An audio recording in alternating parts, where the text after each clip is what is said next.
everybody. Welcome to the July 22nd, 2025 Town of Oakland meeting, commission meeting. For everybody, please stand for the pledge and remain stand for the invocation.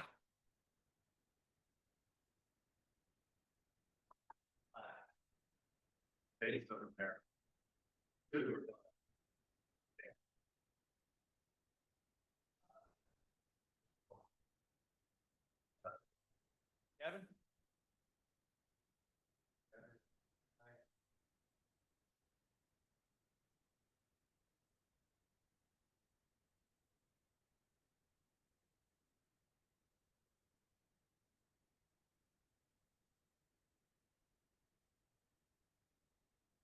Amen. All right, Kathy, after evening. Commissioner Keller? Here. Mayor Taylor? Here. Commissioner McMillan? Present. Commissioner Ramos? Present. Vice Mayor Satterfield is absent. Okay, well, thanks everybody for being here tonight. So we have a couple of presentations to do. We're very honored to have our state representative, Mr. Leonard Spencer, with us tonight, who is going to give us a few updates of what's happening in Tallahassee. Good evening, Representative Spencer.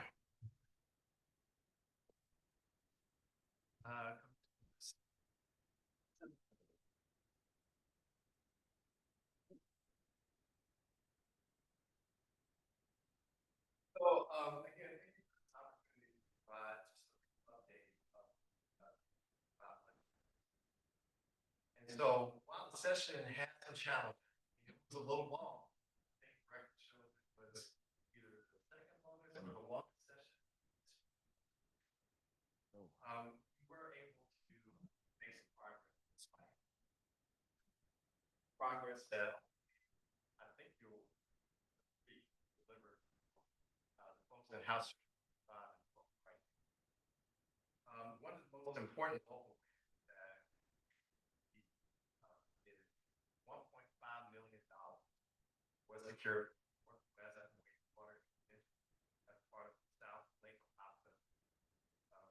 And these were funds that we were able to secure, support much needed water infrastructure and help protect the Lake Opta watershed. You know that in our area, this central part of our environmental work that we have. We're also able to secure some other investments. We were $1.2 million for water system, and we're also able to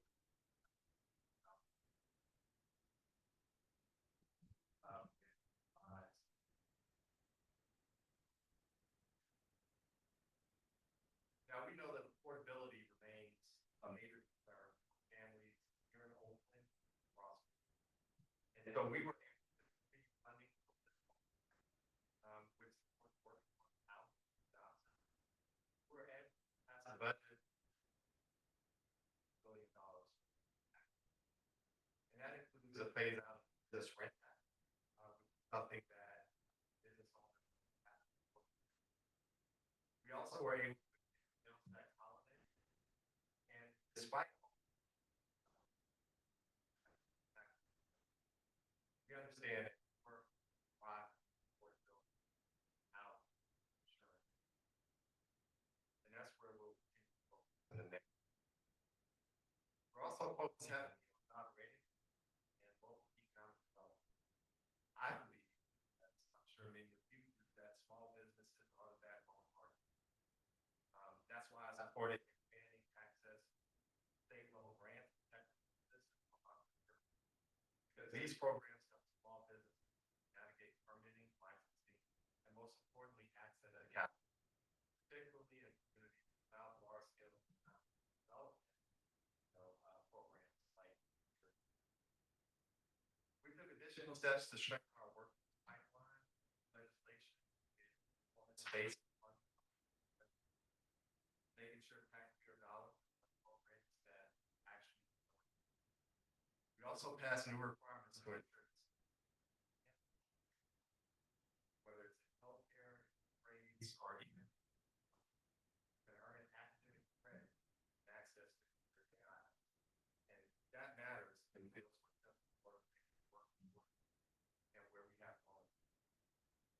budget also includes pay for law enforcement, first response, as well as expanded support for eligible taxes. Because these teams are able to provide them and help reduce pressure on water. We also maintain investment in water and sewer infrastructure. These projects protect natural resources like Hope are ready for responsible and we're also preparing for in this next legislative session, state level discussions around property. Lawmakers are beginning to vote proposals that can reshape how we plan to vote. These discussions contain the home tax on local. And these proposals, I will do my best to be working. We city's ability to invest.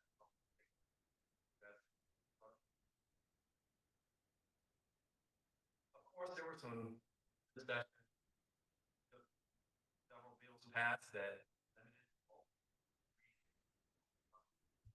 that included on tenant protection, some environmental work. Now, as both cities like Oakland should maintain and retain the ability to make decisions that reflect your local law. We also oppose the continued public dollars should be being used for local standards. And I believe this trend is reaching the ability of our neighborhoods right here in Dusty, class. Despite growing pressure, legislation is not passed. Insurance remains.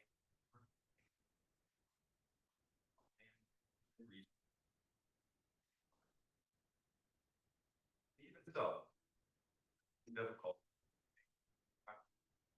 Create green homes, target funds. We're able to support small business growth. We're able to invest in work. And we improve safety. At the same time, we say about professional insurance, the housing affordability crisis, and local. Thank you again for your time. Thank you for your leadership, Mayor. Thank you for your leadership, Council. And I look forward to continuing to work with you, being strong advocates for this community and talent. Thank you so much.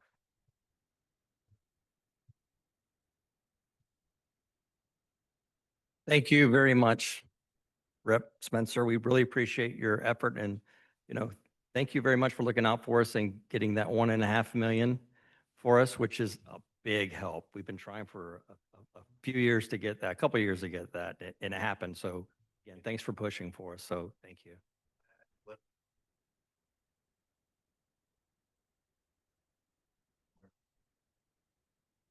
Great, thanks. Thank you. Go home to dinner. Thank you.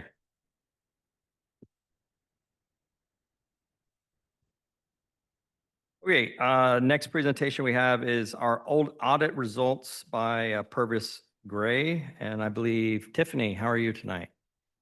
Good. I'm a little short for this thing, but I'm not good. First time, All right, maybe I can do something with that. Okay. So we do have a presentation. Gabby, I don't know if we can put it on the screen. Okay.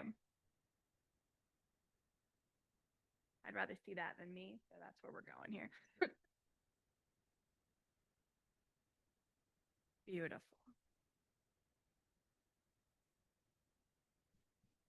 Okay, so good evening. Thanks for having us. I am Tiffany Mangold. I'm the audit partner on your engagement, and I have with me Catherine Eno. She can wave from the back rather than stand up here like Vanna. She's a great Vanna, though, if we needed her.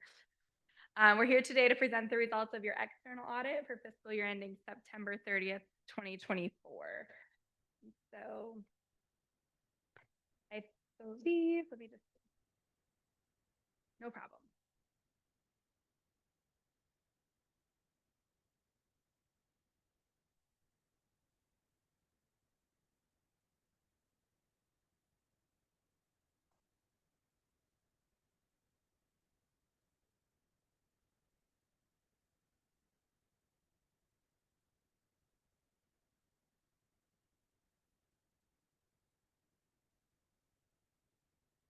you. Okay, so we performed the annual audit, and so the first slide talks about the auditor's report. And so your independent auditor's report, this is where we issued a clean opinion. That's the highest level of assurance that you can receive from an audit. It means that your financial statements are fairly stated in all material respects. One paragraph that we did have to add this year that'll go away next year is that the Oakland Avenue Charter School was audited by another auditor. So we put that financial information in there, but we did not audit them as of 6/30/2024. So that's just a new paragraph. If you're reading it, it looks a little different this year. Another thing that's included in there is just notes that it's management's responsibility to prepare the financial statements, and it's our responsibility as auditors to express an opinion on those financial statements.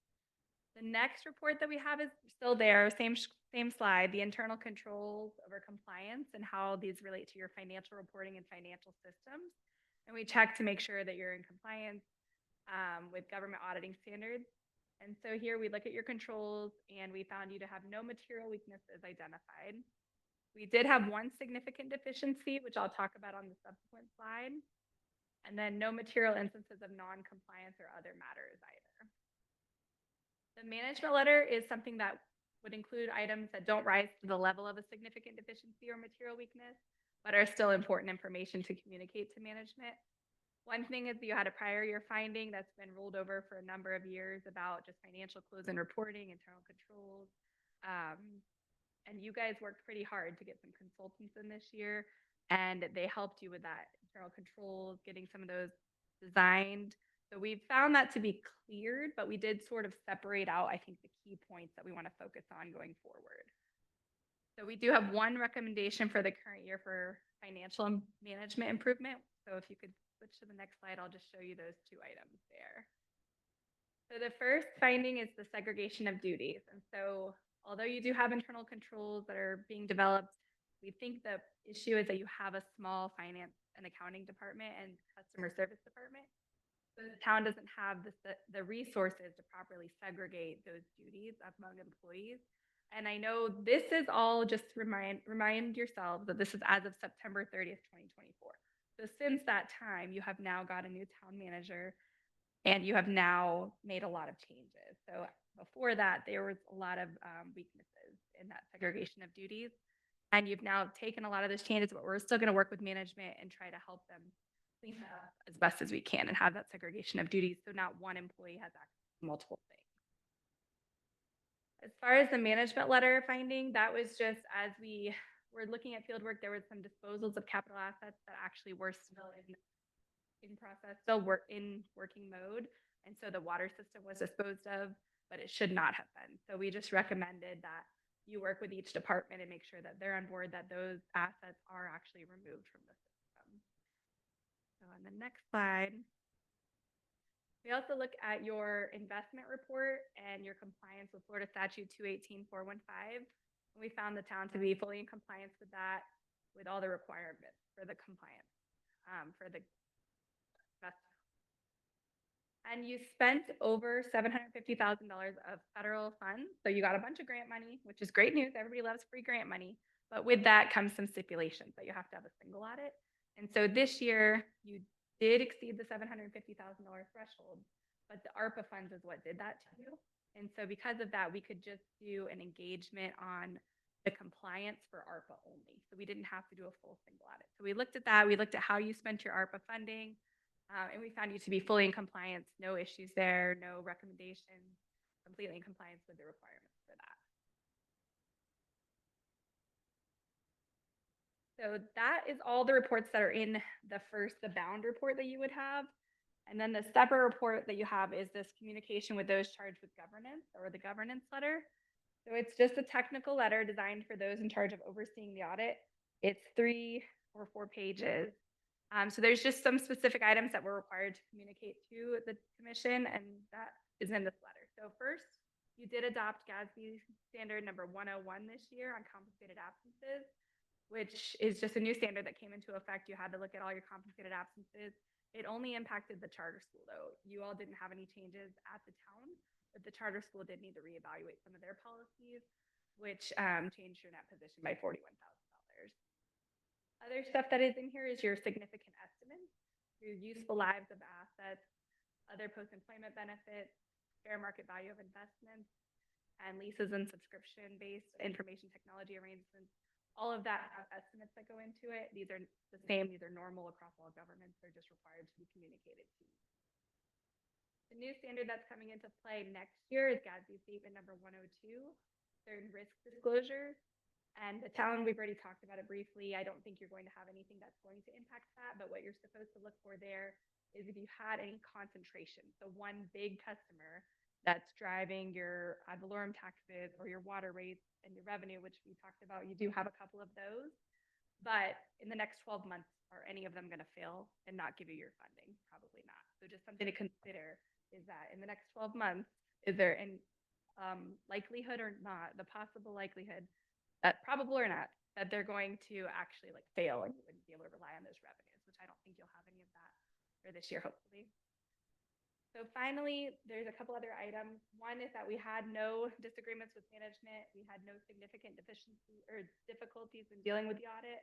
But there is one area that we would like the town to focus on, as well as just the due tos and froms between funds. And so we've talked to Gabby a lot about that and your finance team, and they're going to look at that and just make sure. So the balances have stayed the same a couple of years. And so we think you have enough cash in there that you have sufficient cash to clean those up and see which funds owe the other funds money. And then we can audit that with her, work with her next year. And then just some financial highlights. So remember, this is almost a year ago at this point that we're looking at this data. So we're looking at 2024, September 30th. And your general fund is on this slide here. So if you look at your revenues, your total revenues was $9.3 million, up about 1.1 million from last year. Your main change there is just in your taxes. You had a lot of new developments, so more taxes coming in, more revenues. Your intergovernmental revenue also was up last year by $149,000. And so that was your grant funding and your outsourcing. Paper here. Okay. So that was your half cent sales tax that increased 241,000, but then it was offset by the FEMA revenue from the hurricane damage the year before that didn't come in again in 2024. Your expenditures decreased 950,000. The main line you can see there is that capital outlay line of 1.3 million that changed for the year. It's because you purchased that HVAC system the year before. So that's the big difference there. But also public safety increased 383,000. And that's an increase in the fire rescue services. That was passed through to you all. And then you can see at the bottom, so your total net change in fund balance is $1.1 million, which as you see on the right side, that total assets increased by about the same amount. Unassigned fund balance also increased about the same amount. That's pretty normal. But one line I would like you to really take a look at is that second column, second table, 2024, the dark blue at the bottom, it says unassigned fund balance as a percent of current expenditures.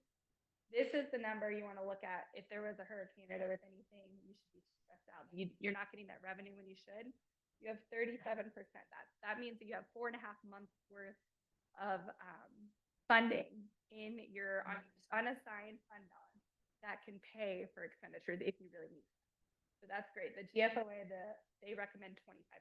So you're at least 25%. So you're in good financial standing there, where last year you were only at.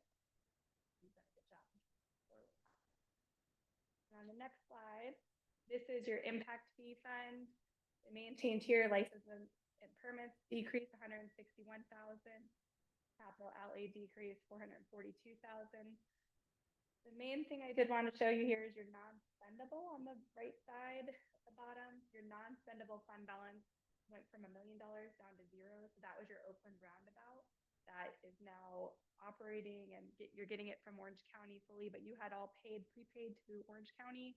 And we've determined that 237,000 of that should have gone into capital outlay, and the other 770,000 is due to you from the county.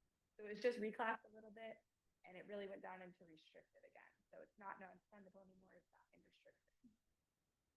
And on the next slide, I think this is the last one. Your enterprise fund, you can see your revenues increased $304,000 across the board. Again, more customers, more revenues coming in. Your expenditures, your operating expenses increased $156,000. There was a various small increases there, but the main increase was in your wastewater rates that were passed through to you all. And then the capital contributions at the bottom increased or decreased, sorry, 186,000. That you spent more ARPA funds last year than you did this year. And so your change in that position overall is $933,000 that you've brought in for the year. And your unrestricted net position as a total percentage of total expenses on the right, again, that same place, is at 65%. So in the enterprise fund, you have 7.5 worth of expenses there to cover your needs at any rate. So overall, that's the audit presentation, but really very clean audit. Your finance team was very easy to work with. There are a couple of things we want to improve with them on. They're well aware of it, not any surprise to them, and they're ready. I think they were very transparent at getting us everything and provided everything timely, so we appreciate that. I'd be happy to answer any questions. Any questions from anybody? Thank you very much. 7.5 months, is that compared to the rest of the cities or towns? Don't want to go too much lower than that, I would say, because it's your enterprise fund. So your rates, you got to make sure that you're bringing in enough rates and you're covering those costs of the capital improvements that you're going to need across the board. So it's not including any of that capital asset depreciation. You have to consider those things that are going to need to be replaced over time. But 7.5 months is healthy? Okay, thank you. What else? That's a quick question. So are we suggesting that Gabby gets a little bit more help?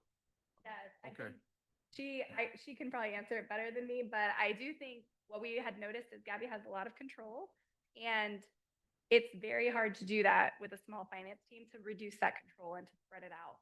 So even if Gabby has that control, to have more of an oversight, like a detection control after the fact, it can be someone in her same department, it could be a different department, someone else who can make sure that money's not transferred to the wrong account, things. We did look at everything. Everything is fine, so please don't be alarmed by any of it.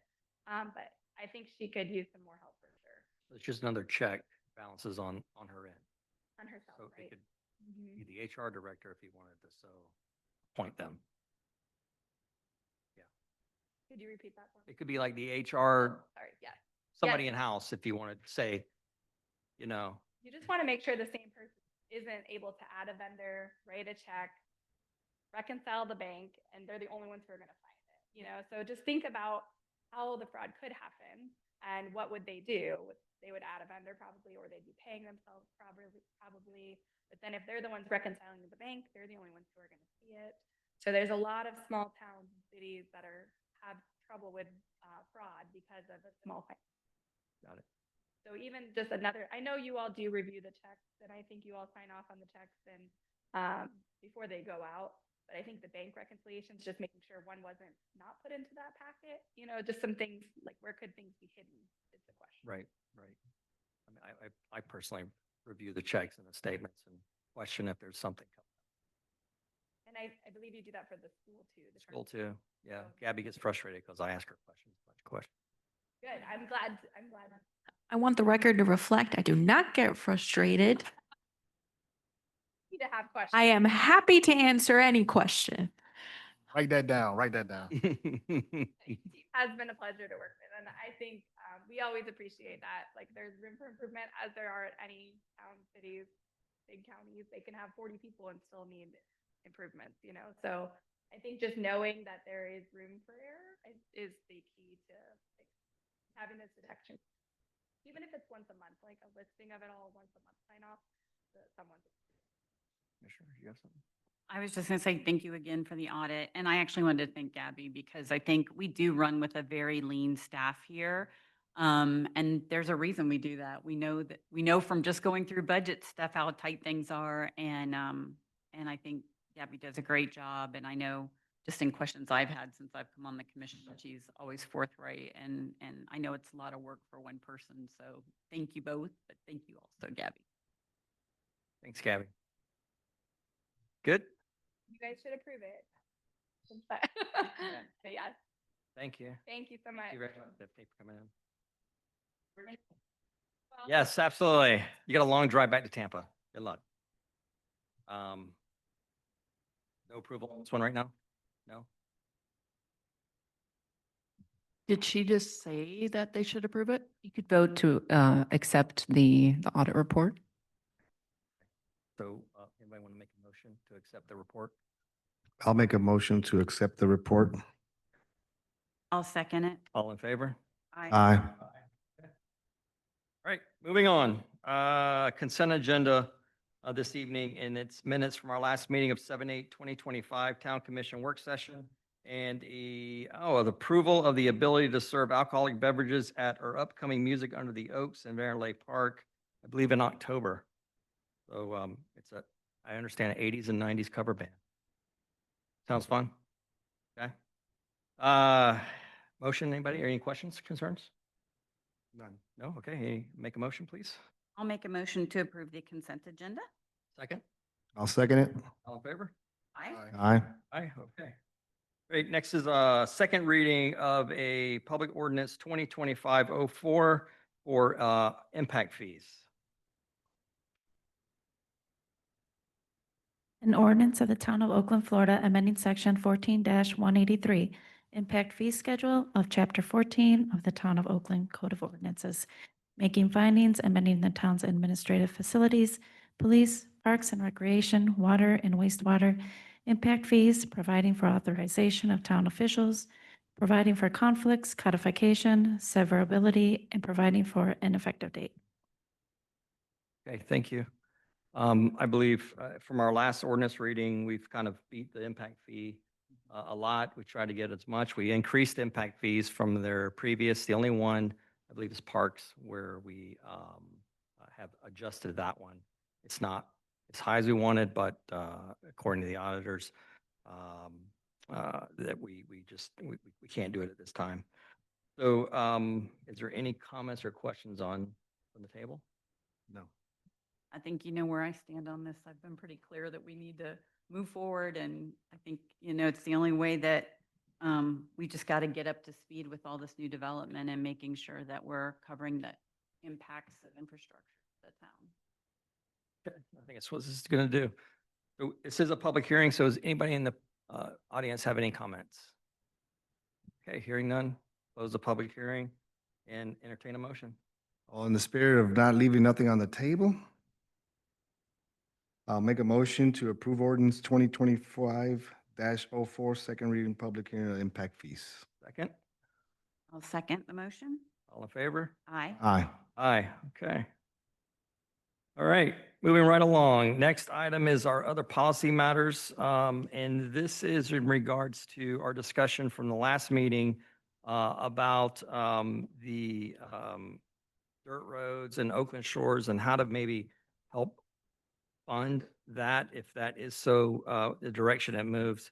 So in our last meeting, we asked our town attorney to please research how we can do this because as you heard, our town funds are very, very limited. We run on roughly in this next cycle, a $10 million budget for the town. And that has to cover everything from general fund, which includes salaries and police and everything up to, our enterprise funds, which is water, sewer, and all that good stuff that goes along with it.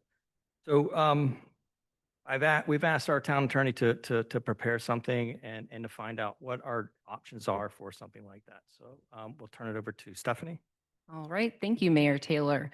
As Mayor Taylor just referenced, I've been asked to make a short presentation to you about the process for implementing special assessments for road paving for some currently unpaved roads in the town. Of course, along with the paving of roads, consideration must be given to any needed drainage features, utilities, street lighting, signs, etc. along those roadways. Basically, there is a procedure set forth in Chapter 170 of the Florida statutes that allows municipalities to make improvements to streets and to assess the costs involved in the improvements. And that statute sets forth the procedures for implementing the improvements as special assessments. The special assessments would be placed on the property's tax bills to be paid by the owners of the benefited properties over a period of not to exceed 30 years. Alternatively, property owners could pay the costs in full once the construction is completed.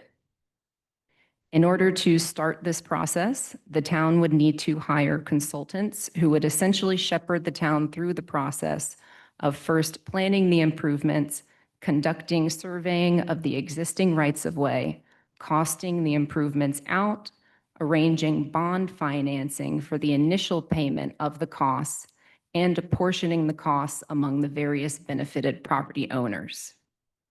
There would be public hearings along the way, and affected property owners and others would have the opportunity to have input in the process.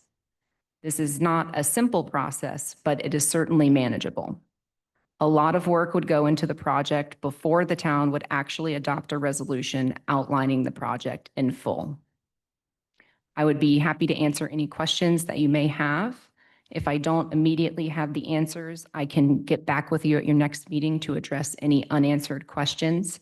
And I also have Becky Vos, the founding partner of our firm, on the phone as well. She can assist with fielding any questions that come up. Thanks, Stephanie. I'll open it up to the audience in case there's any questions or anything. Anybody here on the table have any questions or? Yeah, I had some just clarifying questions to more understand this, Stephanie. Would this be anything similar to a Chapter 190 development district or something like a redevelopment agency, downtown improvement area?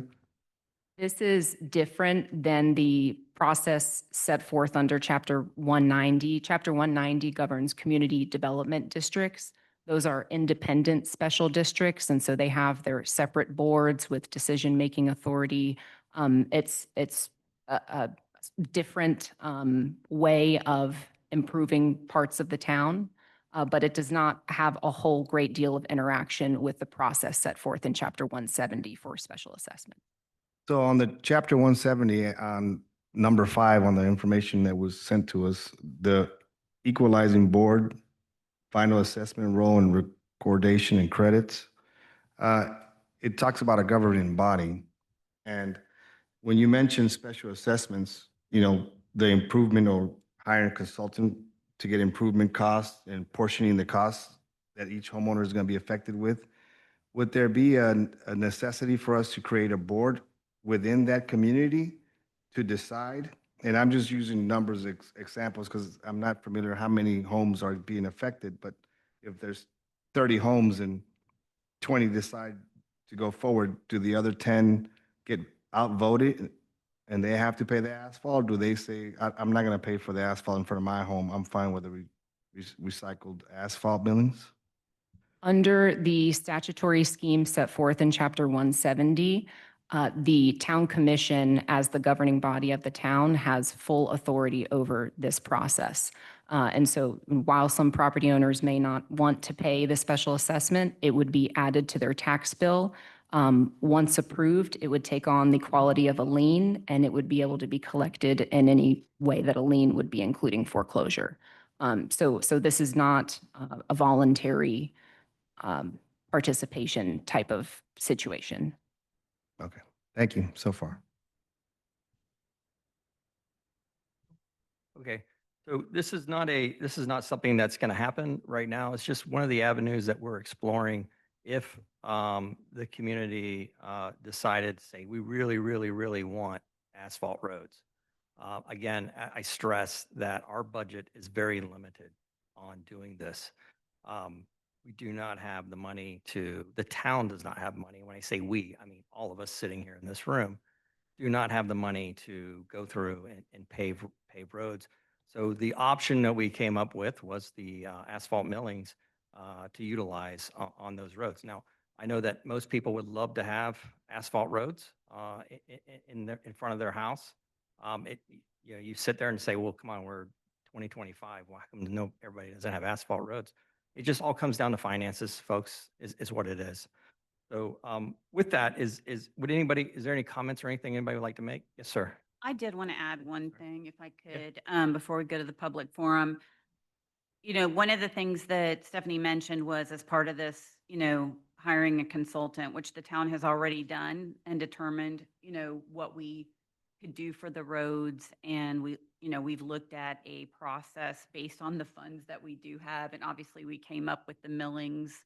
So, we have tried to find a solution that would work within the funding that we have, and we have done examination of all the roads. So I think that's an important thing to just add in the record because again, this is something that is separate and would affect those areas if those residents, push that this is what they want. But again, we have assessed and we have professionally had the roads looked at and identified and within the boundaries of what we can fund over time. So I just think that's an important kind of thing to remember.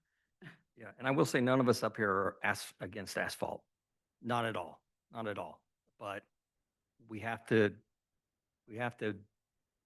live with what we have, what we got, what we can afford at this point. So, okay, Scott, Before it goes to the record, out to the public, also, we're not complete with those streets. We're not complete with the asphalt millings on those streets. We're not 100% complete. The new contractor, correct me if I'm wrong, Mike, is coming next Monday? That's correct. We originally had planned on the week of July 7. He got tied up with other commitments that were ahead of ours, so we got bumped for 2 weeks, but he will be here on Monday to begin the replacement of those millings that we had removed with the proper material. Okay, good. All right, Scott, let's try it again. Wait, I got one more thing I want to say. Just kidding. Scott Wren, 305 Edge Grove. I figured I would start this off tonight because a lot of people are here because of what I've started. So let me hit on a couple things that were up here first before I even say it. So nobody's against paving up here. But yet at the last meeting, when I brought up West Gully, there was a comment made that material looked too much like paving. But that material produces a lot less dust than what we have. So the project isn't finished. I have 6 more videos taken today of dust on Arrington and Vic. Significant dusting on the materials that you all have said are complete in our town, in our community, I should say. Anybody who's willing to see them, my video that you disputed is true as well. So you're working within a budget. So we had dry, loose, dusty materials on our roads, and you were spending money to put down more dry, loose, dusty materials. I don't know how that's an improvement. We just heard from the audit that the town increased their revenue by 1.1 million, approximately. I think you could pave most of the roads in Oakland for 1.1 million. I think trying to push this on the residents as an ad valorem tax is a tactic to make this go away. All we asked for when we started this 2 years ago is to address the dust. You chose to pick a new surface. As of 2 weeks ago, it seems like you weren't even aware that the millings that you were putting down are variable. You weren't aware that they were going to be as dusty because some of the other roads weren't dusty. So that's not on us. You chose the materials. We only asked for dust control, and I even gave options for that years ago. You weren't aware of the drawbacks until the last meeting, it seemed to be.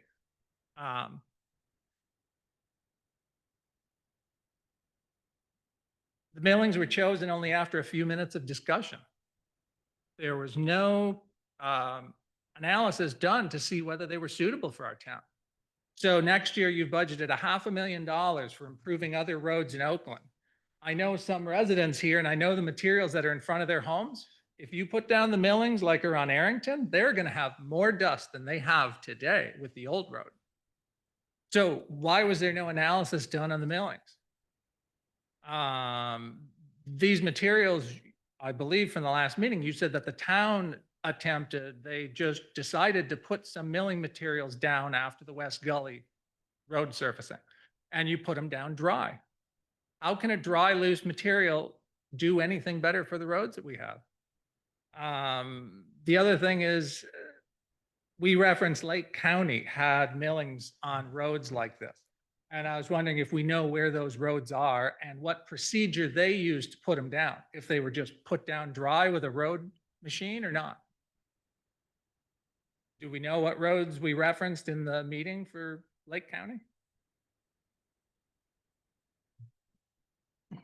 No, I don't believe, I don't recall what roads those were Okay. that was there. And the firm that you hired that did the assessment on what we could use on our roads, they said there were asphalt millings done in South Florida.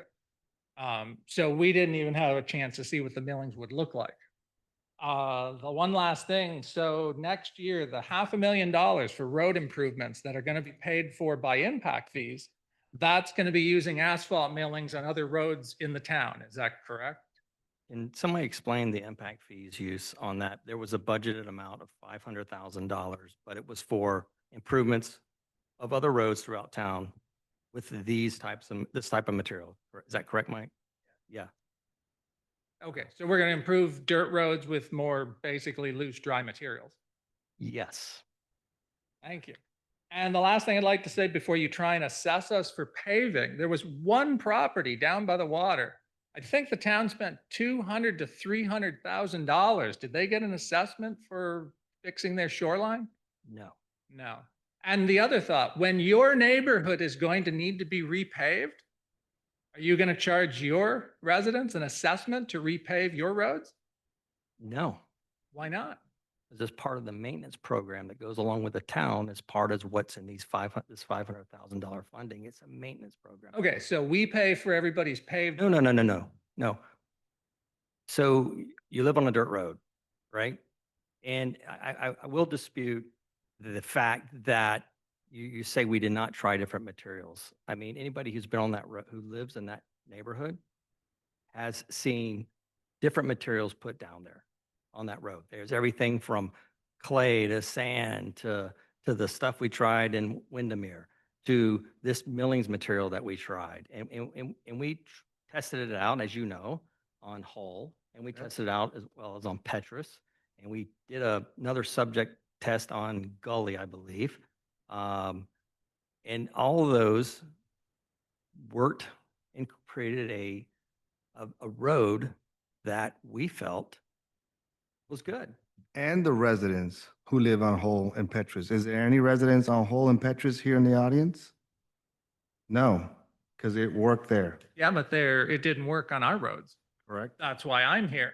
Well, And that's why they're here. That's why we're having the new contractor bring in the new millings, and we want to find out how that's going to be effective. how that's Okay, gonna work. and then if those work, you're going to replace Arrington and Vic because those are the two big problem roads right now. We'll have to consider that after we see this. Okay, that's what we want to know. I think a lot of people want to know what's going to be done. So,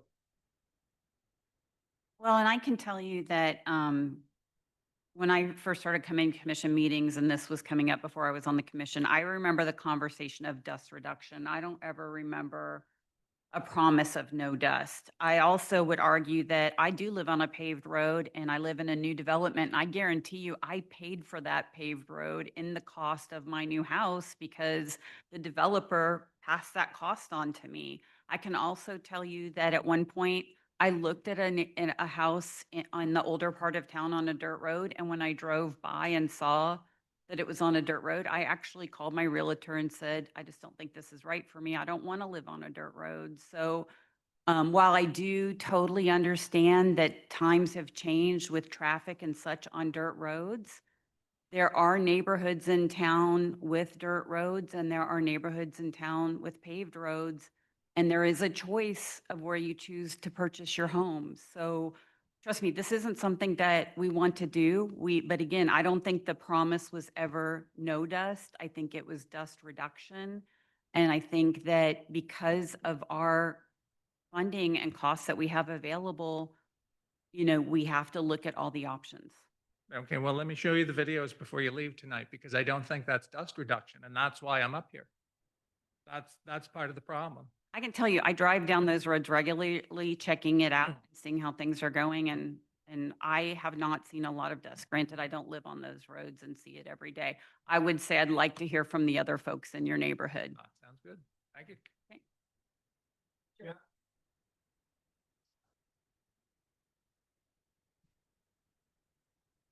Hello, friends. I'd like to just start by saying Name and address. real it's okay. Joel Kaufman, 307 Edge Grove Lane. And I'd like to start by saying Oh, look at that. I'm not used to microphones. No, I'd like to start by saying I love living in Oakland, Florida. And I know that working in government can be a thankless job. So I just want to say thank you for the work that you guys do, for sure. I also want to just kind of provide my perspective as a homeowner in that spot. Mayor Taylor, you mentioned that there are a lot of surfaces that have been tried, and I appreciate the effort that comes with that. The point that you made about living on a dirt road, I think, is a valid point. I think the big change that took place, I mean, when my wife and I moved here in 2019, we loved living on a dirt road. It was quaint, it's nice. We love that about Oakland. But over time, especially when Oakland Park was developed and there were entrances that were created there, and that turned Vic from a road that was seldom used to a road that's used quite frequently from Oakland Park residents, as well as other residents going through. The amount of dust that began to be created from the roads that were there became truly unbearable at that point, which is why some of the requests to address the dust came in the first place. My question is, I would imagine that the impact fees that came to the town have been raised in large part with Oakland Park being built right next to Oakland Shores. And the amount of traffic that has increased, especially down Vic, is substantial. The amount of delivery trucks, all of that comes with that has made a huge impact. And, from my perspective, the change in dust has been truly minimal. I mean, it is perhaps a reduction, but it's a slight reduction, if that. And the problem is it went from white dust to black dust. And the reality is we have more and more traffic that is coming through that is not a result of any improvements to our properties or any of those things. The request to bring better road pavement or better road solution really has come from the impact of that additional traffic that's come through. So from our perspective, or from my perspective, I'll just speak for myself, it seems a little strange to be addressing an impact, and then that money that was spent on those, and it, you mentioned, Sal, that there's a possibility that as you address that for Edge Grove and for Arrington, that it'll improve. But as far as I know, there's no plan to address Vic, and the reality is, like, we have an impact from all of this additional traffic that's coming to our neighborhood. And for us to be assessed for these improvements just seems a little bit unfair, knowing that there is additional revenue that's coming to the town that is going to be spread throughout the infrastructure of the town. And I think it should be, and that's good. I want Oakland to thrive as a community as a whole, not just our neighborhood. But from our perspective, I've got 3 little girls. When the white dust and the pavement or the dusty roads that were there before the millings were put down, I mean, the reality was at least they could walk barefoot on the road. They can't walk barefoot anymore because what has been put down is so rough. When the original work was done, my wife and I walked through our streets and picked up glass. We picked up lots of metal shards. I mean, I think Scott brought that in a previous meeting. I haven't been able to attend the meetings up to this point, but I mean, the reality is it was extremely poor work that was done, and every dump from one dump truck to the next, to the next, to the next, to the next, we literally saw the materials getting worse and worse and worse and worse and worse over time. So the reality is that, like, this project has not been super well managed from the jump, and I'm not trying to assign any blame to any one person. I think the contractor that we hired is taking some heat for that, and I think he should. But the reality is like, we need to find a solution that can work. And from my perspective, I have a question.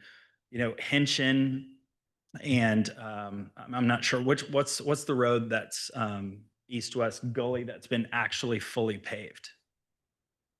Which road is that? Is that Henshin? Star. No. Star's been paved. That's a north-south, but in east-west, it's Henshin. Henshin's been fully paved. Were those residents assessed impact fees for that paving? No, were they? No, they were not. And my question is like, what was the reason that particular road got asphalt, like that got paving? Like, did So it? the materials that were on that road and the condition of that road were a lot worse than what yours, plus the traffic from the charter school. Okay, so charter Go down. school traffic. Yeah, because people would drop their kids to Totally. school and they would run down and they would cut around, Totally. run back out to the four ways. That makes 100% Yeah. sense. It makes sense to me. And from my perspective, the traffic on Vic is So Joel, quadrupled since Oakland Park has opened up. And so my question is like, why are those citizens not being assessed impact fees to create pavement on those roads? And Vic, which goes from Tub over to Star, Star's been paved. Vic goes from Tub to Star, and Oakland Park is there. Like, why can't we put a road that makes sense for that reality? so ask a question real quick. So Vic, you said it's a cut through right now from Oakland Park. 100%. People cutting from Star to Tub Street, probably going to the park, right? Because it's a straight shot That happens a lot. Yeah. down to the park, possibly. I know that I've seen an increase in traffic in my neighborhood, and I used to live on the corner of 301 Edgegrove. That was our Right. house. So I've been through the challenges of different road mixtures and all that stuff that's happened there. Then we purchased a house down the street. But, yes, there is an increase in traffic coming out of Oakland Park and our street, especially right there at Demons, just coming straight on down and getting out to Tub Street.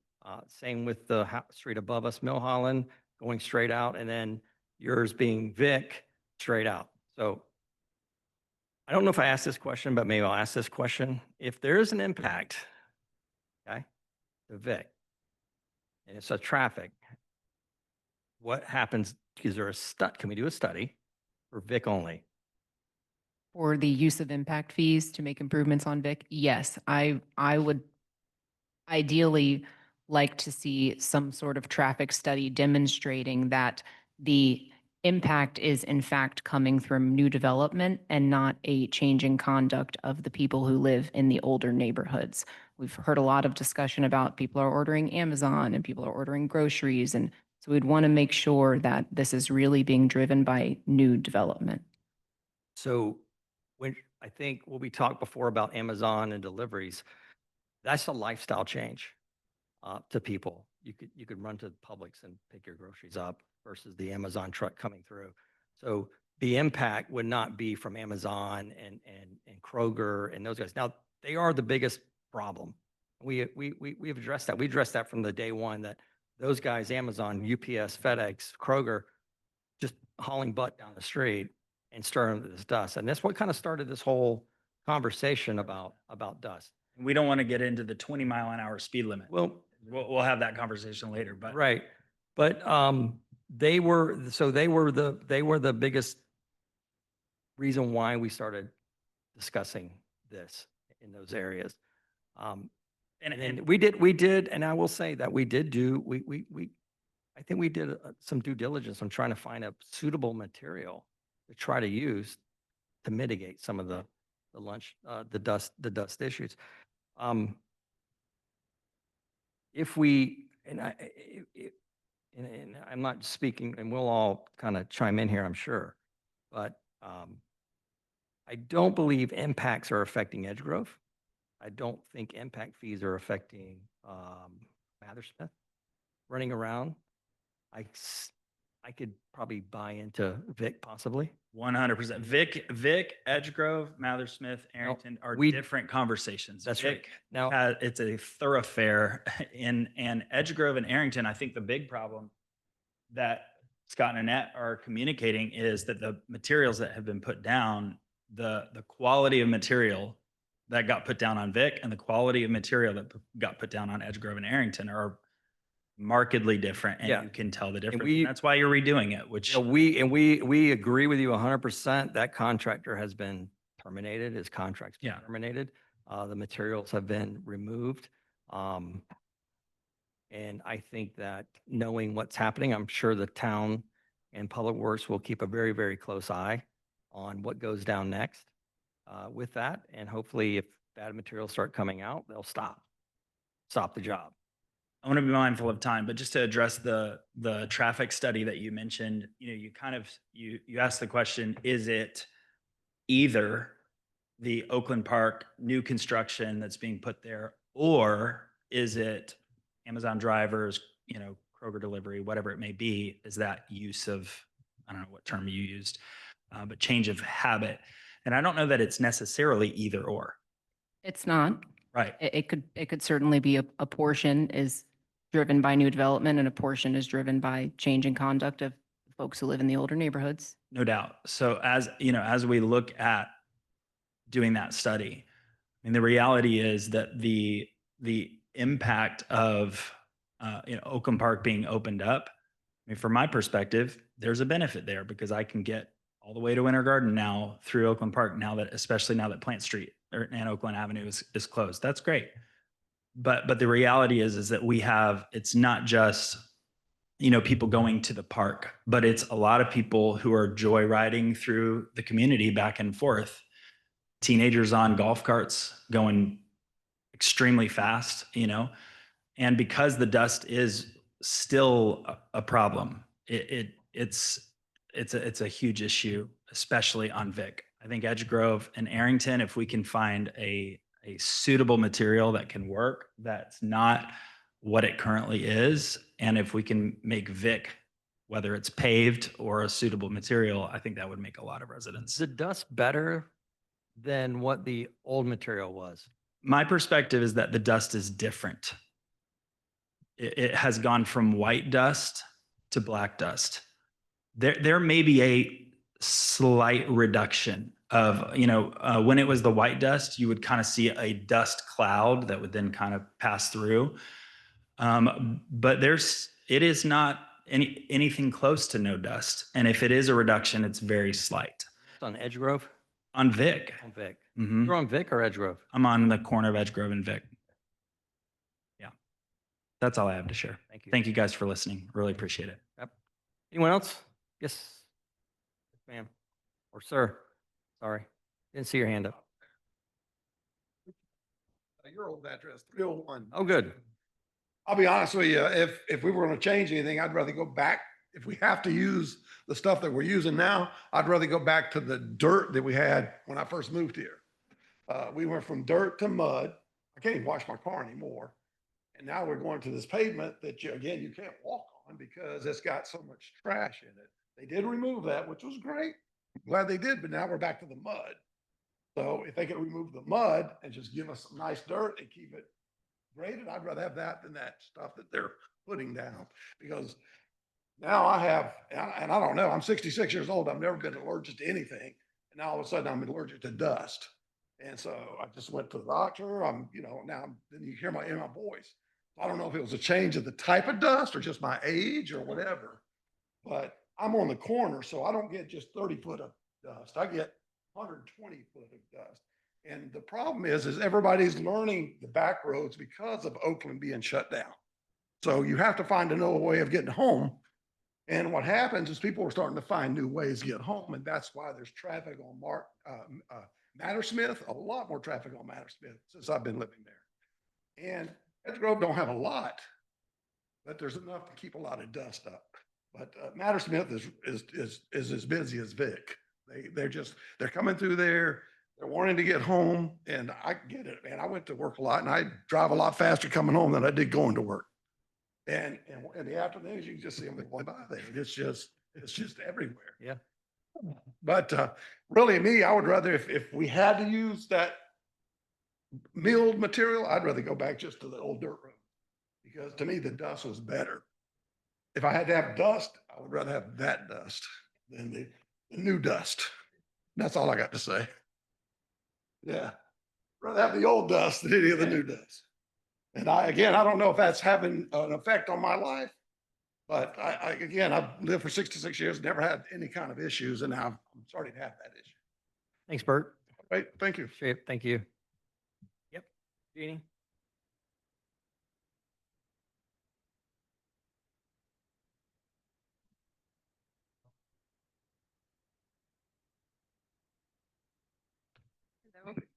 My name's Jean Robinson, and I live on Vic too, but I live on West Vic. And if you go, and I know I'm not going to be popular here, but we were taking a vote on which dust is better. And personally, if you go down Vic, your Vic Street, I live right by the park. Every time I drive down that street, I'm like, this is so nice because I live on a dirt road that has gullies and I mean, when it rains, it washes it out. And at least, okay, you might have dust, but we have dust, but you don't have gullies and stuff. And so the issue I have is almost like, and I know I'm not going to be popular here, and I'm sorry, but you have something. And I feel like it's kind of like when you have all these projects in your house, and you have like these things at the beginning you need to do. You need to do your lawn, you need to replace bushes, you need to finish your driveway. And you skip the beginning projects because you see something that's cooler or more exciting. So then all of a sudden you haven't trimmed your bushes because you got a new tree. And so I don't come to every meeting, but I do remember one meeting that I came to, and the whole everyone here said we wanted some kind of plan on the roads. You know, I'm fine. I know we don't get as much traffic as some, but we do get quite a bit. And okay, if you're going to do, of course, Star first, that's fine. But I thought at that time we were going to get an idea of what we were going to happen, that you guys were going to give us an agenda. We're going to do this street, and then we're going to do this street, and then we're going to do this street. And all of a sudden, I haven't heard anything on that. We haven't got any agenda. We haven't got any information about what streets are going to be done, what order they're going to be done. All of a sudden now we're going to pave or we're going to redo streets that's already been done. And it's, it's like, instead of trimming that bush, now we're going to get a new tree because that's more exciting. So I think we need to think about, I'm not saying your road is perfect, but we live right by across from the park, and our road has literally water, and it floods. It's got gullies, so dust is kind of only one scenario here. You might want to think about that. So Jeannie, thank you. So there was an order done and published on. I don't always go to the meetings. Yeah, right. Don't always go on that, so it'd be great if I could get that. You get a copy of. Yeah, just so I could at least, Yeah. again, I think everywhere would just like to know what's happening. And again, this kind of could have been me, I missed it. And all of a sudden I come to this meeting and say, oh, now we're going to do this instead. Right. You know, so that's where I'm. So you're correct. Your road being West Vic, it goes downhill and it washes out. Does. It's. Okay. Thank you. Well, Thank you, Gene. If we dig up that, we'll move it down.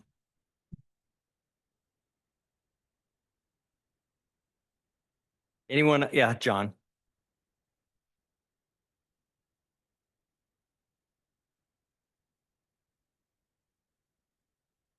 Hi, this is John Hammerstein, 306 East Vic Avenue. Of course, I live at the corner of Vic and Arrington. And I know what the dust used to be. And I know what it is now. I would say it's 70, 80% better. We did our own little survey on our front porch. We got white plastic furniture.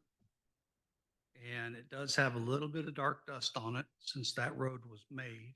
And I cleaned the front porch. But nothing like it used to get. I don't get the dust inside my garage anymore. I used to get the white dust inside the garage. So what we have on Vic and Arrington is at least 70% 70% better than what it used to be.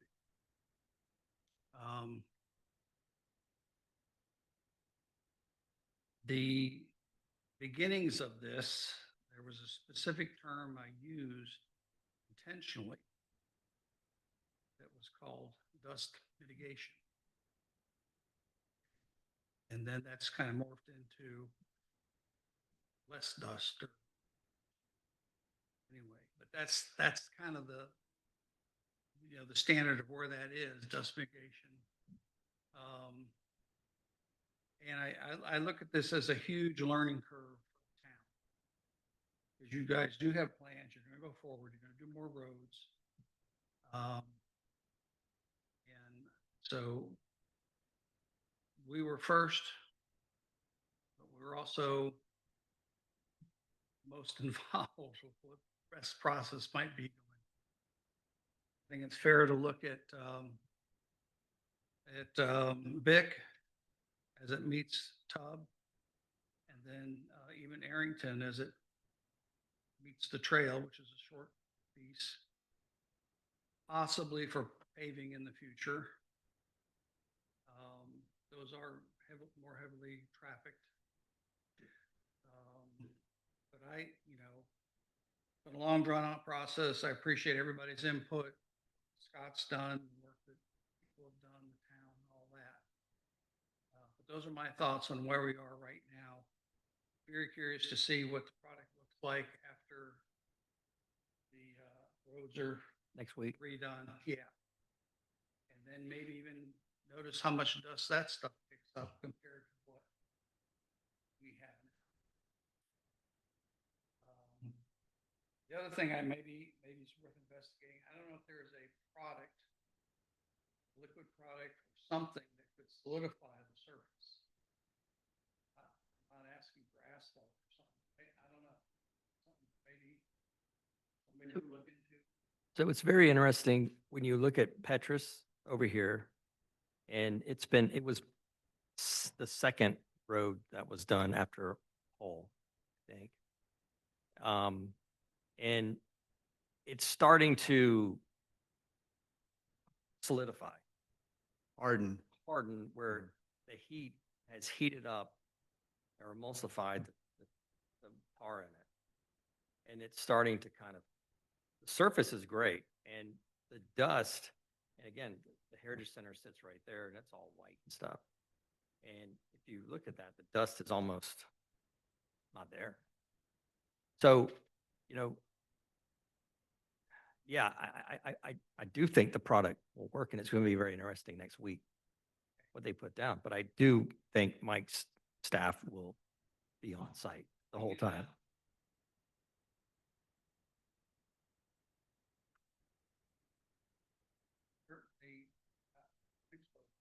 Mm-hmm. But, you mentioned a binding agent on it. It's something we can work on and see. Yeah, if I could, Mayor, there are liquid emulsions that can be put on roads to do that. I think we applied that over on the West Gully experiment that we did there, that paving. And we heard a few comments about, the people had tracked it, onto their property, their porches, and any paved surfaces or concrete surfaces that they had there. But you can achieve this pretty much the same properties out of just compression. Traffic is the best thing for those, and sunlight, obviously, because it causes those particles in the recycled asphalt to bind together better. So right now we're not doing the emulsion, but it could be a future, a liquid emulsion could be something that we try in the future. Right now it's just the compression with the compactors. So,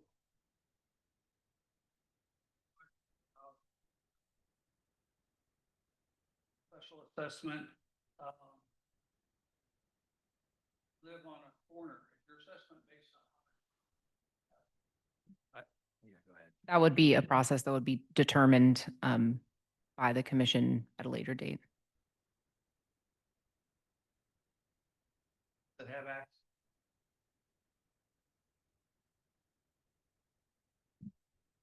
Be assessed on. Southern Oaks folks. I really can't speak in about particulars at this point in the process. There are a lot of consultants that would have to come on board and take a look at this. And so this it's premature conversation at this point. It was just trying to find a way to pay for it. Maybe through the consultant cost. Mm-hmm. About.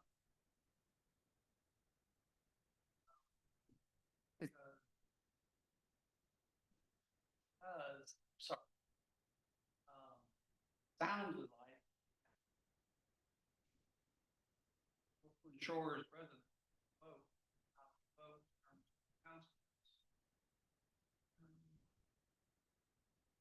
Say some one more time. Sorry. You know, what our neighborhood wants.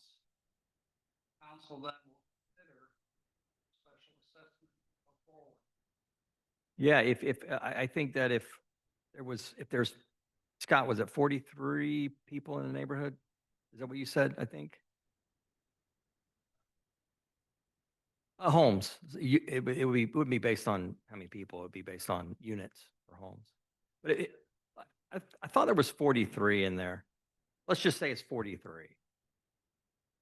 So, not that, again, it's got to be vetted, but I think the simple math would be there's 43 people and the cost is X and it's divided by 43.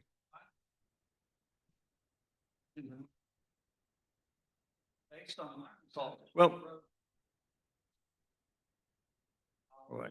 right. Well, and again, I think Scott said, is this was it a tactic to kind of spook and scare everybody? That's not the case at all. It's really legitimately, we do not have any money. And it's trying to satisfy, and look, I think all of us sitting up here, we'd love to have every single road in historic part of Oakland paved, if you can, similar to what they did at Henshin. I don't believe any of us sitting here. Well, go ahead. Milling over the idea of this possibility, you have no idea what it really means. It means the requirements to improve the sidewalks, the lighting, all that, the gutters, the drainage. All that would have to be studied because you're putting in a surface where water doesn't percolate through the dirt anymore. Exactly. It runs off the side. Yeah, there's swales on the side stuff, but if somebody comes in and says, I want sidewalks now you gotta. The idea is not just replacing what we have with asphalt. It's a bigger deal. Way more expense. Right. It was not just asphalt on Henshin.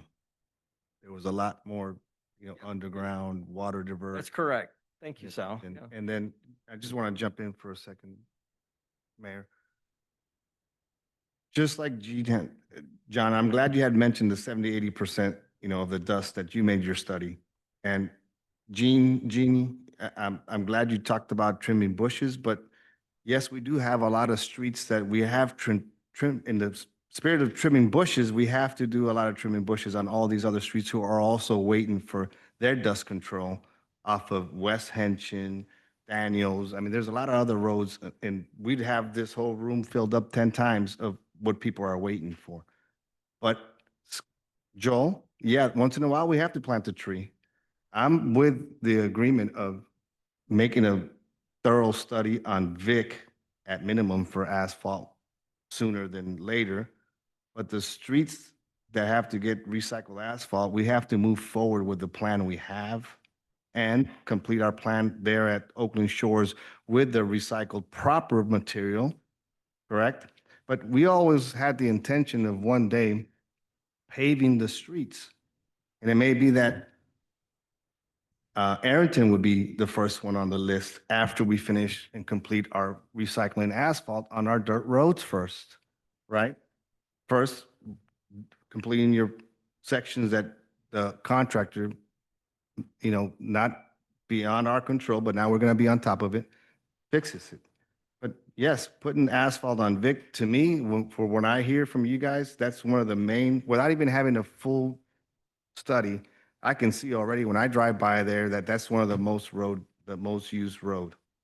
That could be something that's gonna be patient. We're not gonna get this all done now. It's gonna happen. I think we had like a 5-year plan. So with some patience, we can get there and satisfy both the rest of the residents who are also waiting for their for their recycled mills, and satisfy you guys there. I think that would be a great compromise with the Vic there. Caution that a lot of money study determined that $1,000. Well, and again, my intention, John, my intention here, and I don't know if I can speak for the rest of us, but this is my opinion. I don't want the town to pay for any of the asphalt or have a special assessment or some sort of a higher tax for the Oakland Shores. I want this to be just the way we're tackling everything else, one bite at a time, how we eat the elephant. And nobody has to pay for it. We all do in our taxes already, but not the Oakland Shore residents. I think we can get there. I think we can get there if you guys have a little bit more patience with us. Special assessment. Chores.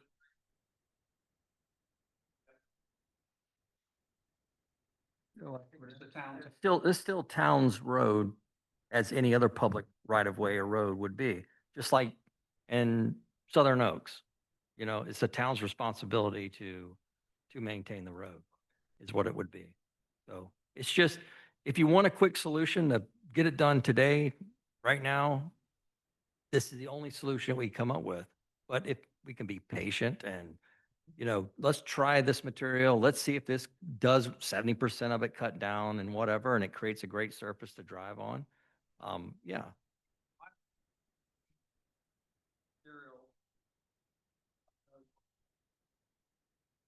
I hope so too. I really hope so, because it was sad material that he put down. Thanks. Well, and John, I just want to, I think there's some confusion. So because it's actually, it's up to the commission. It would be like if we heard from the majority of the residents of your neighborhood that wanted it paved, it would be the commission that would go forward. It wouldn't necessarily, I believe, be a vote by those residents. It could be something that would be decided by the commission. But again, we don't want to do this. We would prefer to do the plan that we've already put forth to do, because, and it's easy to say impact, using the word, how the road is impacted by, Oakland Park. Using the word impact and impact fees are two totally different things, because some of the things that Stephanie said, and I understand not wanting to pay for consultants, but there's processes that we have to go through. We can't just say, well, we can see there's a lot of traffic coming from Oakland Park. There's been an impact, right? So, okay, that qualifies for impact fees. Unfortunately, that's not the way it works. And also, impact fees have very strict restrictions on how they can be used, which both Stephanie and Gabby and the other folks up here would. So we can't just use that money. And so we're basically having to use the budget of the town, which, the folks that have been in the last few meetings that have seen where our budget is or reviewed the information that's provided online.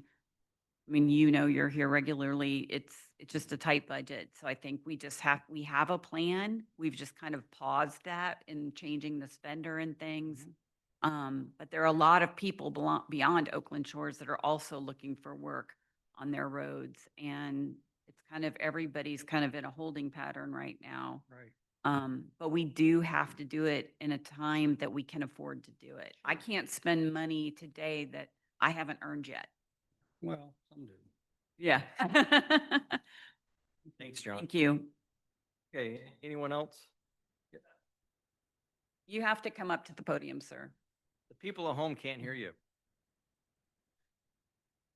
Mr. Parker, you mentioned that there was some liquid that was used for Petrus. I would, from my perspective, I've gone up and down Petrus. Don No, Petrus, no. it was just that little gully section.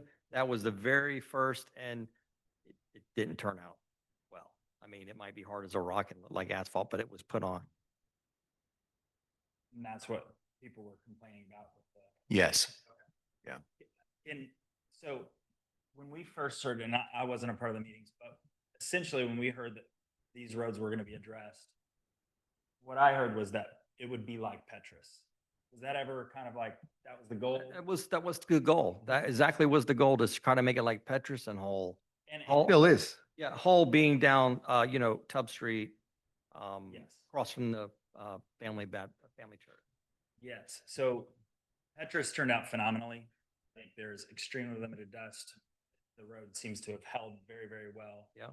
So I think, I mean, I can speak for myself. I can't speak for everyone. But if the roads in Oakland Shores turned out like Petrus, I think we'd be thrilled. We wouldn't be here, right? We wouldn't be here. Studies, Right, this kind of stuff. right. So if we can ensure that the process that they followed to make Petrus happen is the same process that's followed for Oakland Shores, we'll be in good shape. And we're not going to have to keep going back to the drawing board, and people's bushes and trees and everything else will be maintained. Everybody in our town will be happy, because I think the real issue that has come is that we were under the impression that we were going to end up with a product that was no dust, and of course, in Florida, there's going to be some version of dust even on, highway, right?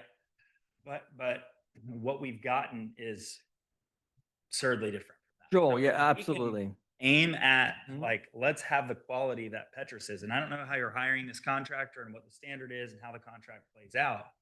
But if you're looking at this finished product and saying, here was the process that contractor went through to get to this finished product, if we can do that same process again, I'm not a construction human, but I would imagine if you do the same thing twice, you get the same result, right? So how can we ensure that? So it's not the process, it's the product. That product over there is a different product than what was put down over there. And that's why we had it removed. We did have 3 different engineering firms take a look at the remainder. They actually gave us direction on what portion of the roads to be removed. And in their opinion, three engineers, in their opinion, the material that was remaining over there would be acceptable. Now, acceptable to them or you or us, yeah, it was deemed acceptable. That's why we had the contractor remove about 2/3 of what was put down. So it's not the process, it's the product. The process was the same. It was the product. All right. Thank you. So, yeah. Annette Borgo, 305 Edge Grove.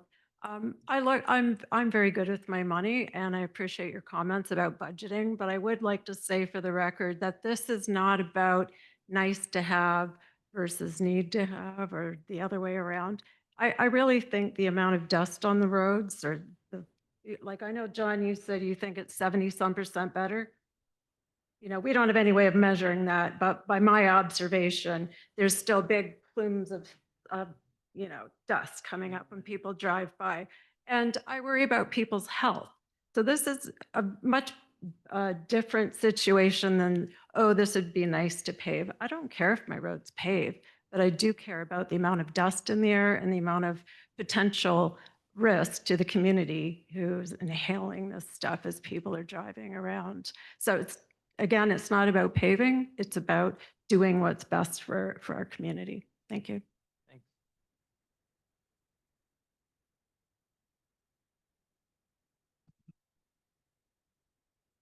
To Mammoth Swift Drive. Mentioned the homeowners would get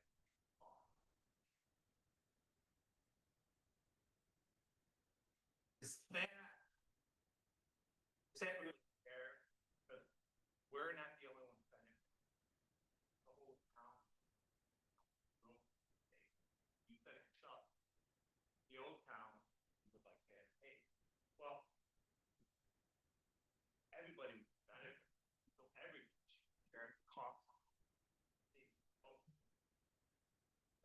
understanding.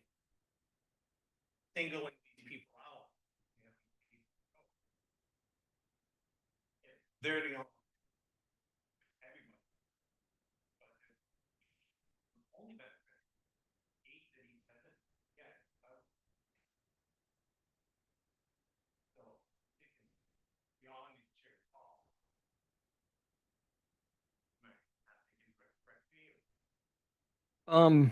Again, as I said before, it was, how do you get it done right now? You know, right, if you said, I want it done in 6 months' time or a year's time, this is the only way the town can afford to do it, is right here. Now, your community petition was submitted, signatures, and that is what we would go by to say, okay, these people. Now, I'm sure the Cox's Kevin would want his road paved at some point.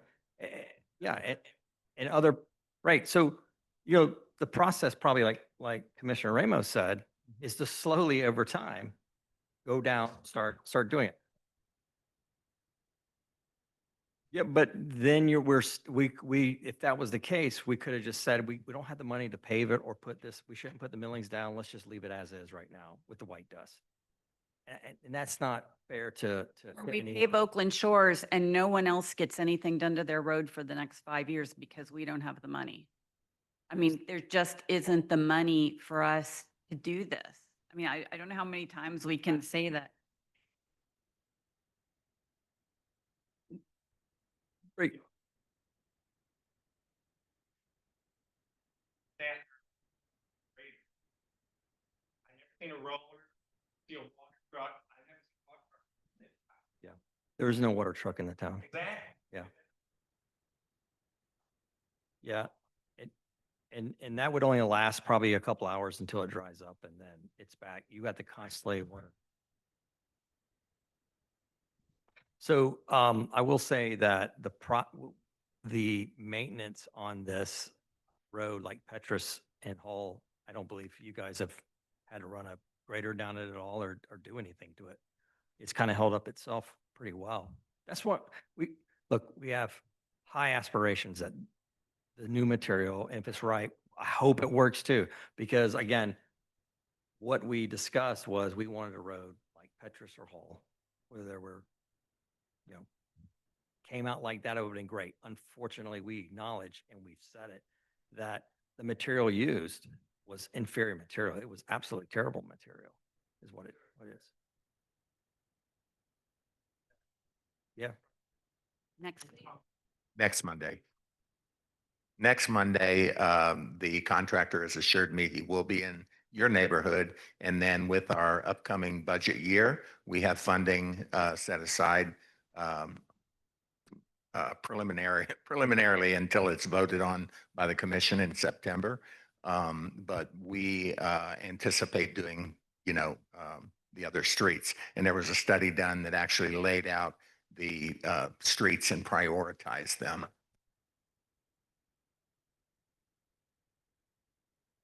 Thanks. Thank you.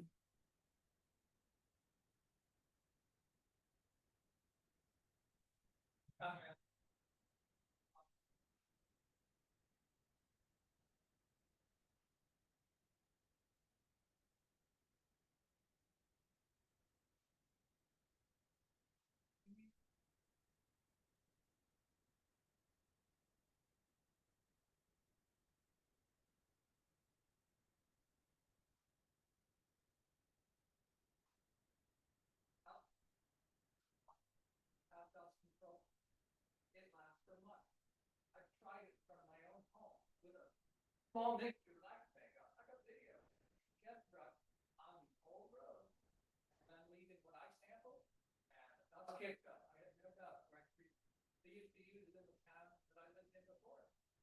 Talking about, oh yeah, I've lived on dirt roads all my life. All the towns on those dirt roads that I lived on treated them for dust with magnesium chloride or some type of material to keep the dust down.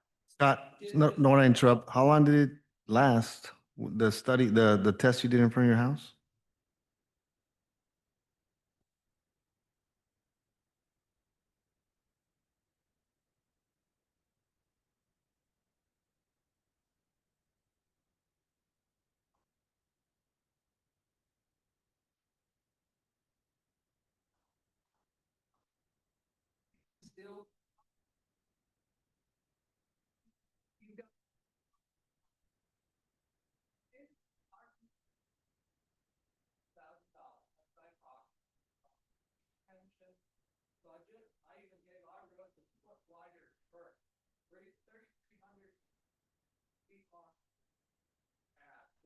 And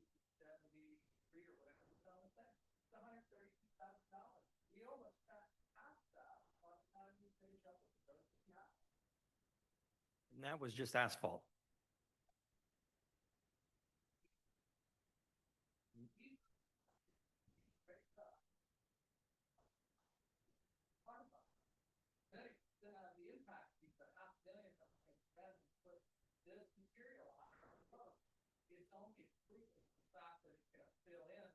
Look.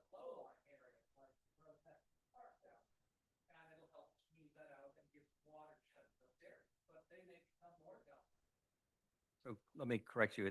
We don't have 500,000 in impact fees. It's not road impact fees that we're using. We budgeted $500,000. Gabby?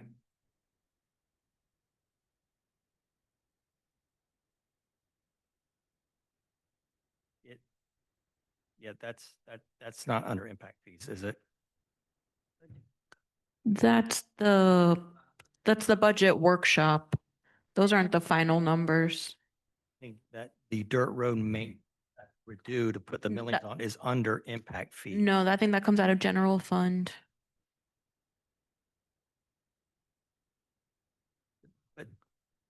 But there is money set aside to you do this process, bless you, to do this process, but not coming out of impact fees.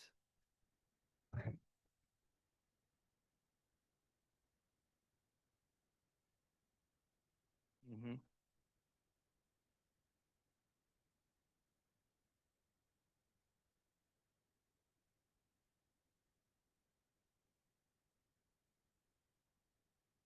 Yeah,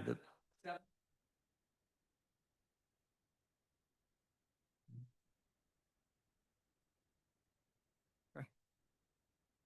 Thanks. Anyone else? Yes, ma'am.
Yeah. So Sarah, first, we're glad you're here. This is what we've been waiting for. Okay? To hear it. Scott's come up, John's come up, but finally, and I told Scott, please bring people to the meeting. And I'm glad you're here. And I don't think anybody here wants to do a special assessment. There's just avenues we have to explore. and again, I'll say it again, just don't have the money, but to answer your question on the maintenance, I believe the Petrus and the hull has held up really well. They've been down almost 6, 8 months, maybe. or- Yeah, maybe not quite that long, but about 4 or 5 months. Yeah. Both of those, maybe a little bit longer. But we've performed no maintenance on Petrus So, or any of those. you know, we're all hopeful that this material is coming in will work. And, you know, if we get to the point where we're saying, well, the material and, you know, we can look at Vic and certainly discuss it at the end to see, okay, is Vic warrant a use of impact fees to pave it because of the people cutting through Oakland Park, from Oakland Park, coming down to the park or to Tubb to get out of the road. I know they blast through my neighborhood. They come through. You know, is that something to look at? Absolutely. Let's put it on the table. Let's explore all the options. I mean, I think eventually we all want to try to get to that area where our roads are somewhat maintained and paved and in good shape. That's government, right? That's what you're supposed to do. But right, correct. Well, asphalt could last 20 years before you need to do something. You know, our neighborhood hasn't been paved since it was built back in early 90s, right? So, you're right. But, you know, as Commissioner Keller said, they paid, the people who bought in that neighborhood paid for that. That developer, I guarantee you, wrapped the cost of that asphalt into the lot, you know. Yeah, they did. That was in a grid developers agreement. Yeah, because the thought process was everybody's going to go run up Star and they're going to run up to that. Sorry, that's all the answers I have right now. Thanks. Thank you. Anyone else? Oh, yes, Ed.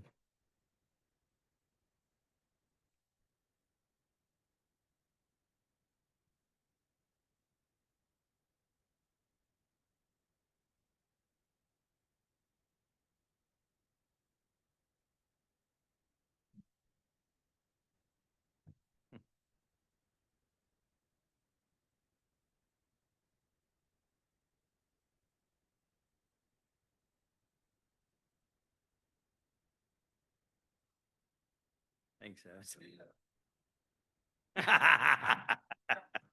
That's right. Okay. Anyone else? Okay, I think we covered our other policy matters. And did we cover public forum too? Okay, are we? Anybody have anything besides dirt roads they want to talk about tonight? No. Okay. Okay, so we're gonna we open the public forum, we'll close the public forum. And any, you know, I think I can speak for all of us. We appreciate you guys coming out. Oh, yeah. It's a little more fun, you know. It's good to hear from what you say, you know, and it's not like we are not taking it to heart. I mean, look, we discussed tonight. Let's look at Vic. What can we do there? Let's, you know, the calcium stuff. I mean, we can look at that and see what that does. But I think number one, we need to wait until let's get this road complete. Let's see what it does, and hopefully it turns out absolutely wonderful. Joel, you said it. Hopefully it comes out just like Petrus. You know, it's all we can see what happens and then go from there. Okay, so moving on to last few items on our agenda, town manager and department reports. I'm just going to keep it short, but I want to say what a great job Gabby is doing. This was her first audit. You know, she took it pretty personally. And I told her, you know, auditors don't come in not to find things wrong, right? They're not doing their job if they don't. So, you know, some of these issues that they brought up tonight, I wanted to let you know we're already addressing, we're already putting procedures in place. We have 3 people looking at bank reconciliations. So we're trying to level in other layers of oversight to accommodate some of their comments. One of the other things that we're working on as a town that Gabby's taking the lead on is the state of Florida has a DOGE, a Department of Governmental Efficiency, that's not very efficient. But they're asking for a lot of information in a lot of different formats, even though they already have access to it on what's reported to them. So Gabby's trying to figure out exactly what they're asking for and what format. And she's working with Mike Bringelson to try to get that completed. So it's taking a lot of extra time. Hopefully by next year, the audit will be smoother. She'll understand the process.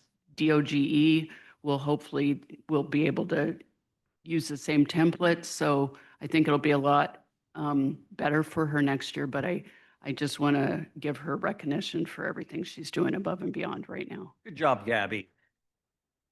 Very. Well, this. Gabby, thank you very much.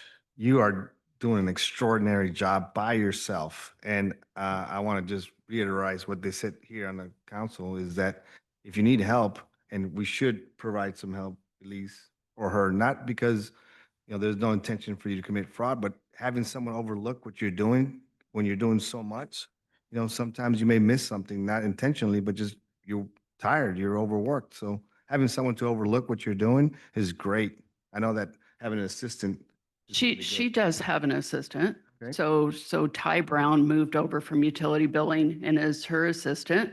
Unfortunately, because we've had some vacancies in the front area in utility billing, we haven't been able to give the attention. So once we just offered the utility billing clerk position to somebody, once we get that filled up and Andrew can be the utility billing supervisor solely, then Ty can focus on helping Gabby. So Oh, there's a that plan. is the plan. Thank you. Thanks, Gabby. Speaking of Gabby, you got anything? No. Night. No, just working on Doge and finishing the audit. We have no waste because we have no money to waste. Yeah. Well, I don't, like Elise said, they already have the information. It's everything that gets provided to them through the audit. And it's on their website. So they can go on their own website and download everything they're asking for. But I'm having to give it to them. So that's taking my time right now. So That's not very efficient. Mike? No, I don't have anything to bring to the table tonight. Okay. You do. I let you cover it. What? You have a new employee starting. Okay, so as everybody knows, we've been soliciting for some time for an assistant public works director to relieve some of the load on public works and provide some additional oversight of staff, and eventually to take over my position if they so are desirous of applying for it.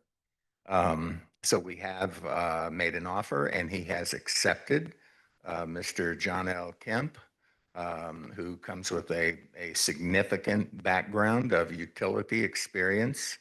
I worked with him today for about 4 full hours just to gain a better knowledge of his skills and expertise, aside from the interview process that we had. So I feel very confident that he's going to make a good employee.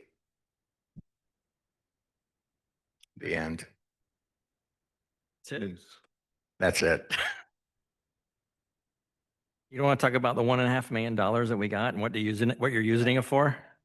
Okay, so Representative Spencer talked about a 1.5 million, and we were not awarded, but we were approved for that through the new state budget. We've still got a contract with the state. That'll happen probably in November. And then the 1.5 million is the next step in the septic to sewer program. And the information that we sent into the state legislature, I think it included about 45 potential connections. So there, Once that infrastructure is in the ground, folks will have the opportunity to connect to the central sewer.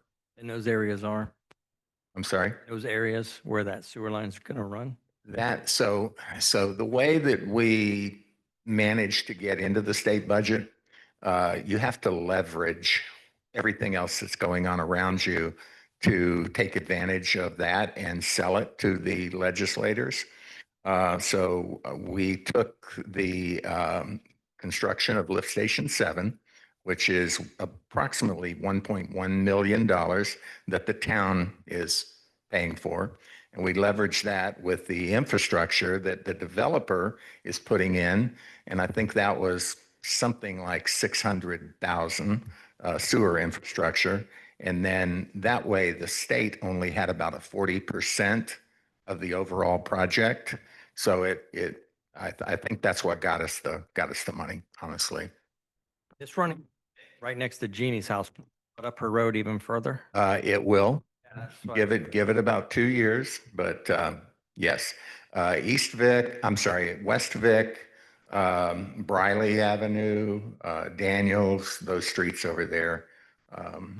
And then up to the trail from Briley. So anybody wanting to look at a map can call my office. I'll bring it to their house. There's a little method to behind the madness. Yeah. Jeannie. It is on the roads. So yeah. Thank you, Mike. Is anything? That's it. That's it? I guarantee. Okay. All right. Hey, we're special guest Brad Cornelius, who's our town planner, contracted town planner. Yes, sir. How are you, Brad? Very, very good, sir. I don't have a lot other just to say, tomorrow I'll be sending to Elise an updated development list of all the development activity we have going on here in the town. There's quite a bit of activity, pending projects on State Road 50. So I'll be sending that list to Elise to update you all. I also give you a warning. Expect public hearings in September and October for most of these projects. So we'll have a lot of projects coming before you in the fall of this year. And they're good projects. I think they're good Commercial projects. Good. That's all I Thank have. you. Thank you, Brad. Chief, you're very quiet tonight. I'm just thankful and lucky to be a part of this team. That's all I have. Great, thank you. Okay, so, oh, Kathy, anything from you? Sorry, Kathy, you're so quiet. That's the No, problem. I have no report. Thank you. Okay. Good. Mr. Keller? So I had a conversation with Mike Parker about the roundabout that I just wanted to kind of bring to the table. There was some delays in putting the Acorn in, do some infrastructure and running sprinklers. And I had a conversation with him about, since that's been delayed, that personally, I would like to see the roundabout completed as one cohesive project rather than the Acorn goes up and several months later, the Oakland wording goes up and then the landscaping. So I had suggested that we kind of wait till we have all the components and complete it as one project within a couple weeks rather than steps several months, because this is going to be our first kind of major marker and entrance into our town. And I would just like to see it as a complete cohesive project rather than kind of a piece by piece. And Mike said that, they could certainly make that happen, but I just wanted to put that out there for y'all to agree or disagree with me. But I just think it's important that we have kind of a wow moment instead of a, oh, look, the Acorn, oh, look, the lettering, and see it done as one cohesive project. I like the idea, Commissioner. Mike, are we good with that? We're good with it. I think we can pull it off within a week's time. Not a week from today, Right. obviously, but overall in a week. Right. So, We're still waiting for some components, so yeah. that would be lovely. You guys Well, good with that? one just quick note. Whatever we do out there, we just have to be safe. It is a roundabout. People drive around the roundabout, trucks around it. So we have to keep safety in mind. Thank you. Is it? Commissioner Ramos? Great idea. We can do move that bus and everybody just appear there with the Acorn and the landscaping. Nothing to report. Thank you. Very well. Well, I had nothing to add, but I guess I'm gonna make one comment. There's discussion about, the 1.5 million that we got from the state. And, we've been at the state, for multiple years receiving dollars and we had a couple of those throughout the years. But it's a process, it first starts off with the staff. Mike Park has been the major quarterback for a long time. And, we've seen the legislator here, Mr. Spencer. Before we had Geraldine Thompson, who we lost earlier this year.